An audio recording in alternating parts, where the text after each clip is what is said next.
Bismillahirrahmanirrahim. Alhamdulillahirabbil alamin. Allahumma shalli ala sayyidina Muhammad wa ala ali sayyidina Muhammad.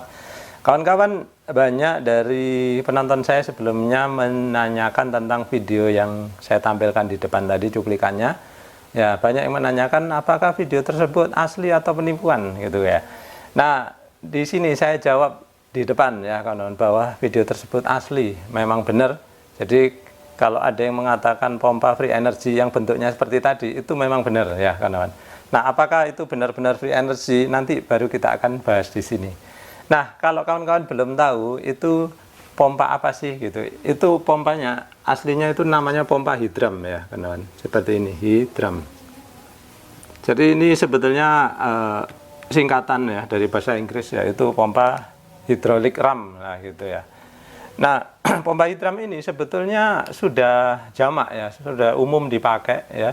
Salah satunya yang dibangun secara besar-besaran itu pernah di daerah Gunung Kidul ya, kawan-kawan. Yang mana waktu itu dibangun oleh salah satu jenderal ya, namanya Muldoko ya. Kawan-kawan lihat ya, saya tampilkan videonya. Nah, di situ dibangun besar-besaran, namun sayangnya sekarang kayaknya udah nggak beroperasi lagi. Kenapa? Ada perselisihan antar penduduk di sana ya kawan-kawan. Saya nggak usah membahas detail, yang mana pada akhirnya pompa tersebut akhirnya tidak dioperasikan lagi ya, sebetulnya sih sayang sekali ya. Baik, sekarang mungkin kita akan bahas ya, apakah pompa hidram ini benar-benar pompa free energy ya. Jadi pompa hidram ini ya kawan-kawan, dia itu bekerja dengan memanfaatkan aliran air ya. Jadi harus ada aliran air dulu baru pompa hidram bisa bekerja. Kalau dari air diam ya, apalagi airnya tidak memiliki ketinggian, maka ya tidak bisa digunakan pompa hidram ya. Sehingga banyak yang menanyakan pada saya, Pak, bisa nggak pompa hidram ini digunakan untuk menaikkan air dari lantai 1 ke lantai 2 di sebuah rumah? Tentu saja tidak bisa. Karena apa? Syaratnya harus ada aliran air ya. Makanya pompa hidram itu biasanya digunakan di sungai ya. Nah, meskipun ya ada kondisi khusus di mana sumur ya, air sumur pun bisa dipompa dengan pompa hidram ya, dimana waktu itu sudah pernah saya bahas di video saya yang ini ya kan. Nah, sebetulnya cara kerja pompa hidram sendiri itu juga udah pernah saya jelaskan di video saya sebelumnya, yaitu video ini, yang mana dalam video tersebut saya sudah menjelaskan secara detail ya, yang mana video tersebut ya alhamdulillah banyak sekali yang mengapresiasi, banyak sekali yang berterima kasih, termasuk beberapa orang dari luar negeri ya, yang mana mereka itu berbahasa Inggris ya. Jadi video saya memang saya kasih terjemahan bahasa Inggris ya kawan-kawan, sehingga bisa menjangkau penonton yang lebih luas ya. Jadi alhamdulillah mereka yang berbahasa Inggris pun bisa memahami dari video saya. Bahkan video saya dibandingkan dengan video orang bule ya, yang saya lupa nama channelnya apa, tapi katanya sih video saya lebih bisa dipahami tentang pompa hidram. Jadi alhamdulillah ternyata orang Indonesia pun bisa memberikan kontribusi pengetahuan ke dunia ya kawan-kawan. Baik, seperti itu. Jadi ini tadi ya, pompa hidram itu harus punya aliran air ya, biasanya digunakan di sungai seperti itu.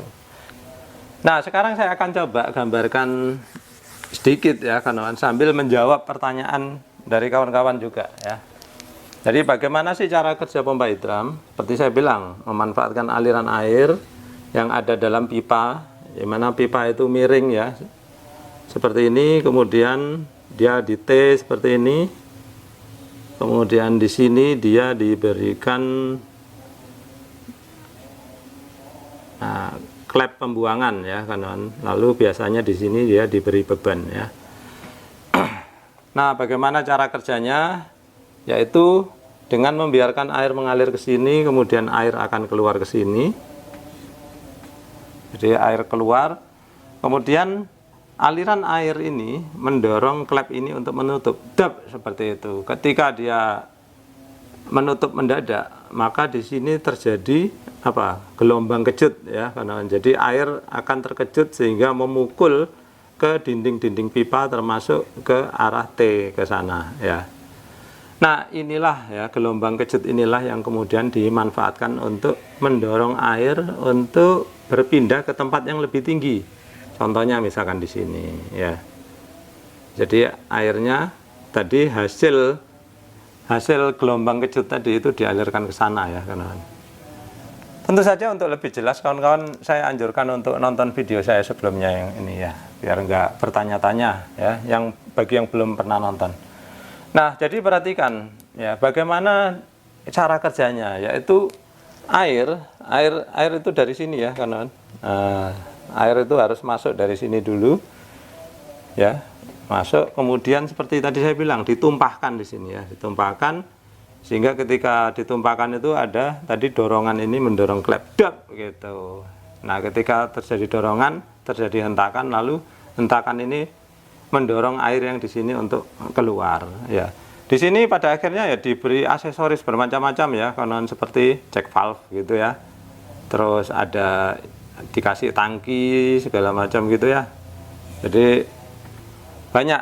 Ini fungsinya apa? Untuk ya agar alirannya lebih lancar, kemudian cek valve juga untuk mencegah air agar tidak kembali ke sini, seperti itu ya. Jadi prinsip dasarnya seperti yang awal tadi, kemudian aksesorisnya itu untuk menambah performanya ya.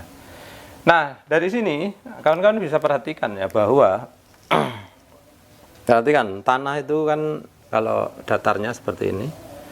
Nah, air yang tadinya memiliki ketinggian setinggi ini ya, yang mana ketinggiannya H1, dengan adanya ini ya, air bisa mencapai ketinggian H2 ya kawan-kawan. Nah, seperti ini. Nah, makanya inilah dibilang pemompaan ya, dari yang tingginya cuman segini bisa tingginya segitu. Nah, energi dari mana yang digunakan air sehingga bisa mendorong ke sana, yaitu energi aliran air ini tadi ya kawan-kawan. Jadi ketika terjadi tabrakan dop situ ya, kan air berhenti, lalu klep ini turun lagi karena apa? Karena ada beban berat ini. Ketika turun kemudian terdorong air lagi yang tumpah-tumpah ke sini, lalu dop seperti itu berulang-ulang, jadi dup dup dup. Nah, ini udah saya praktekkan ya di video saya sebelumnya. Nah, jadi seperti itu ya. Jadi energinya dari mana? Energinya ya dari air yang terbuang ini. Jadi apakah gratis? Kalau dibilang gratis ya iya, karena ini air sungai, jadi nggak ada yang membayar air yang terbuang ya teman-teman. Kalau dibilang benar-benar gratis, apakah tidak ada energi? Ya ada, yaitu apa? Energinya yaitu air yang terbuang ini ya teman-teman. Nah, itulah pembayarannya ya. Jadi kita bayar dengan membuang-buang air di sini. Nah, makanya ya pompa ini itu hanya cocok untuk air yang ada di alam, yang mana seperti sungai ataupun danau ataupun sumur gitu ya, sumur yang ada di ketinggian ya kawan-kawan ya, seperti itu. Sehingga kemudian kalau ada yang bertanya, Pak bisa nggak kalau ini mindahkan air dari tandon di lantai 1 lalu saya pindahkan ke lantai 2? Ya kalau kalian mau air kalian terbuang sebagian besar ya silakan ya, tapi tentu saja kalian nggak mau air terbuang. Makanya kalau untuk pindah dari lantai 1 sebuah rumah ke lantai 2 ya gunakan pompa biasa ya, pompa listrik ya, seperti itu. Nah, kemudian ada yang bertanya, Pak bisa nggak kalau air yang tumpah ini bagaimana caranya kita modif sehingga nggak ada lagi air yang tumpah? Nah, ini ya jadi menyalahi prinsip dasar dari pompa hidram ini sendiri. Pompa hidram ini ya seperti saya bilang sebetulnya tidak free. Pembayarannya itu ya air tumpah ini. Sehingga kalau kalian nggak mau airnya tumpah, ya berarti nggak ada pembayaran. Artinya apa ya? Kalian nggak punya pompa hidram gitu ya. Kalau kalian nggak mau ini terbuang, ya pakailah pompa listrik. Nah, itu baru nggak ada yang terbuang. Tapi kalian membayarnya dengan apa? Membayar biaya listrik kan gitu. Ya, jadi buah si malakama ya. Jadi pada akhirnya ya seperti itu ya kawan. Jadi pompa hidram ini hanya bisa dimanfaatkan seperti sumber air seperti sungai gitu ya. Nah, seperti tadi saya bilang bisa juga untuk sumur tapi kondisinya tertentu. Saya nggak usah jelasin lagi, silakan kalian tonton di video saya yang ini. Nanti video-video yang saya tampilkan di layar linknya saya sertakan di kolom deskripsi ya kawan. Baik kawan-kawan, jadi sekian dulu. Mudah-mudahan apa yang saya jelaskan kali ini bisa menambah wawasan kawan-kawan, bisa menjawab pertanyaan kawan-kawan tentang pompa hidram dan pompa free energy. Nah, sejauh ini pompa free energy adalah pompa hidram seperti ini. Nah, saya sebetulnya sih ada penasaran ya kawan-kawan. Satu lagi jenis pompa, yaitu pompa pompa selang spiral, kawan-kawan. Dia itu dipasang,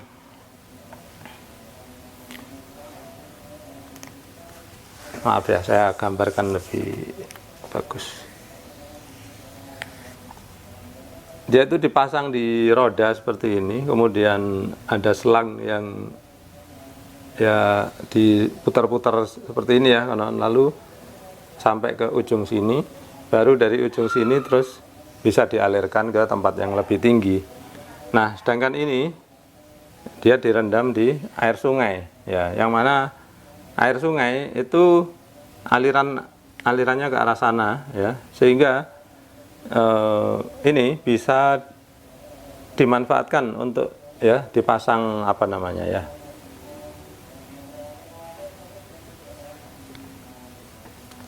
dipasang kayak baling-baling ya kawan-kawan, jadi seperti ini.